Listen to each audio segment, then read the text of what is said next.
Let me say this real clear, because people love to remix the truth when they don't like the messenger. I didn't just wake up one day and lose Hot 97. That station was my home for over a decade. I put blood, sweat, and real conversations into that building, so yeah, it hurts. I'm human. But at the same time, I'm not confused. I know exactly what time it is. Radio ain't about culture first no more. It's about spreadsheets, optics, and who don't make waves. And I make waves. I ask uncomfortable questions. I speak on politics, power, ownership, and how hip-hop gets used but never respected. That don't always sit right in boardrooms. Now let's be fair. Did I ruffle feathers? Absolutely. Did I piss people off? For sure. I'm not here to be liked. I'm here to be honest. And sometimes honesty costs you a chair at the table. That's the game. But don't get it twisted. I don't regret nothing. We gave voices to artists before the algorithms cared. We had real debates when silence was easier. And if losing a job is the price for standing on principles, I'll pay that.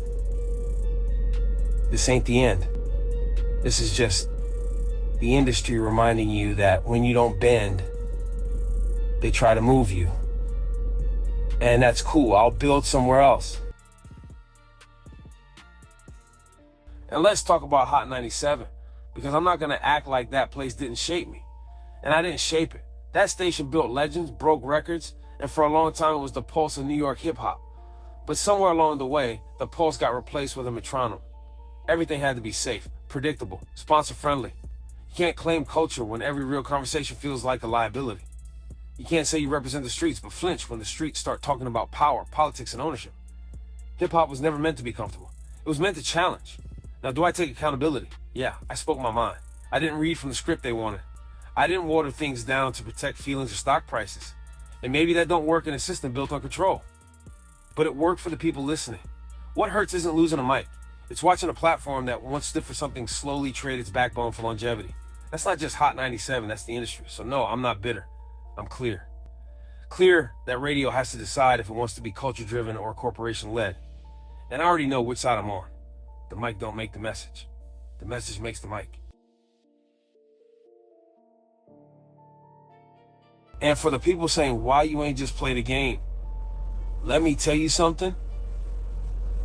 Hip-hop was never about playing a game. It was about flipping the table. Hot 97 used to understand that. We broke artists because we believed in them, not because a playlist algorithm said it was safe. We took chances. We let DJs be DJs. But over time, risk became a problem. Opinions became too much. Conversations became bad for business. And when the culture stops being the priority, the culture feels it. Listeners feel it. Artists feel it. I watch moments get watered down in real time. I watch passion turn into policy. And yeah, I push back because somebody had to. You can't celebrate hip-hop's rebellion and retrospectives and then punish it in real life. Do I think Hot 97 is evil? No. I think it's conflicted. I think it's stuck between legacy and survival. And sometimes when systems get scared, they remove the loudest reminder of what they used to be. But understand this, my voice don't end because the station changed direction. If anything, this frees me. No filters. No meetings about tone. Just truth. Hip hop ain't dead. It's just waiting for people brave enough to speak without permission.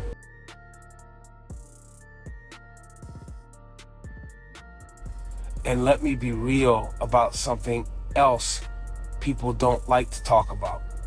Comfort. A lot of platforms get comfortable being loud about the past, but quiet about the present. They celebrate the legends, the moments, the history. When it's time to challenge what's happening right now, everybody suddenly got to check with someone. That's where I never fit neatly.